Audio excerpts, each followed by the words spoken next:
All right, welcome to this explainer. Today, we're jumping straight into Unit 1.1, Beware Low-Flying Girls. We're going to take some standard comprehension questions and completely transform them into a dynamic literary breakdown. We're talking mapping out the narrative structure and figuring out exactly how the author built this incredibly magical world.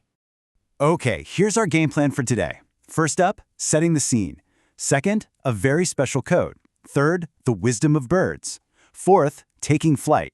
And finally, number 5, summarizing the adventure. Let's get into it.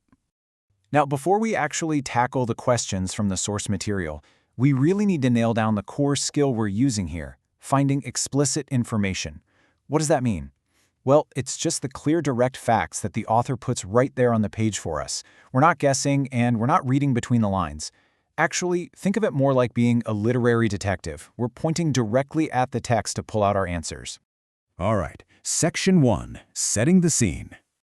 So, our very first comprehension question asks us to figure out the exact location and conditions of Odile's home. You know, whenever you start a new story, understanding the where is honestly just as crucial as the who. Just imagine this setting: a stone house perched on a harsh, incredibly windy mountaintop. The text explicitly tells us that in winter, up at the very top of this mountain, the snow is actually thick enough to completely hide a cat. It's a fun detail, but it instantly grounds us in the sheer isolation and the extreme altitude of Odile's world. So the key here is pulling out those specific facts to build our answer. When asked where she lives, we can state directly from the text that she lives with her grandfather. Their house is super sturdy, literally built right into the rock of this remote peak.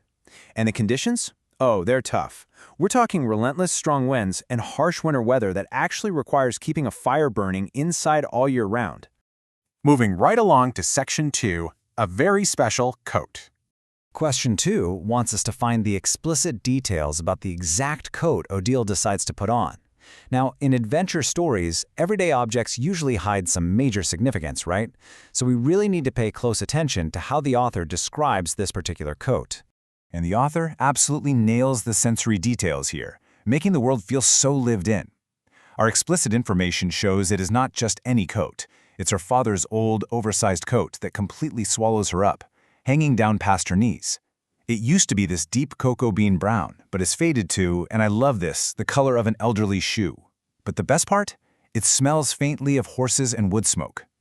Pulling out these exact phrases gives us the perfect answer and really honors the author's rich world building. Next up, Section 3, the wisdom of birds. For question 3, we need to find direct evidence of just how fierce this mountaintop wind actually is. The author doesn't just lazily write, "It was windy." No, she actually shows us the wind's sheer power by describing what happens to the local wildlife. We get some fantastic explicit details here. The wind is so intense that it literally blows birds backward up the cliff edge. They're tumbling and reverse somersaulting through the sky, losing feathers like a burst of confetti.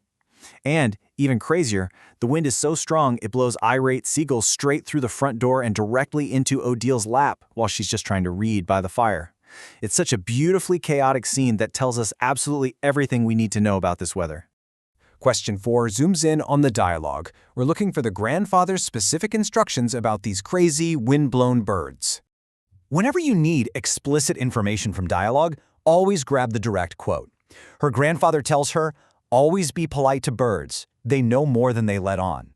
This little nugget of explicit detail teaches us that in Odile's world, birds are highly intelligent, they're observant, and they demand respect. It just adds this really wonderful layer of mystery to the whole setting, doesn't it? Okay, Section 4, taking flight. Let's go ahead and combine questions 5 and 6 for this next part. We need to track the exact sequence of events during Odile's 2 very distinct attempts at running down this insanely windy hill. Narrative structure relies heavily on cause and effect, so comparing these 2 moments is absolutely key to understanding the climax of this story. Picture Odile in motion, gripping the corners of her father's coat because all the buttons have actually fallen off. She's leaning hard into this fierce wind, snow kicking up, her hair whipping into her face. Keeping this vivid image in our heads makes it so much easier to map out exactly what the text describes next. By comparing the explicit answers to questions 5 and 6 side by side, we can see exactly how the writer masterfully builds tension. On her very first attempt, the wind tosses her upwards just briefly, undoing gravity for a split second, but then she falls right back to the snow on her hands and knees. She's breathless, shocked, and gasping for air. But Odile, she's determined. On her second attempt, she stretches out the corners of that coat, runs downhill kicking up the snow, and the coat billows out behind her like a giant sail. And this time, she is lifted smoothly. This time, she truly flies. Finally, Section 5, Summarizing the Adventure.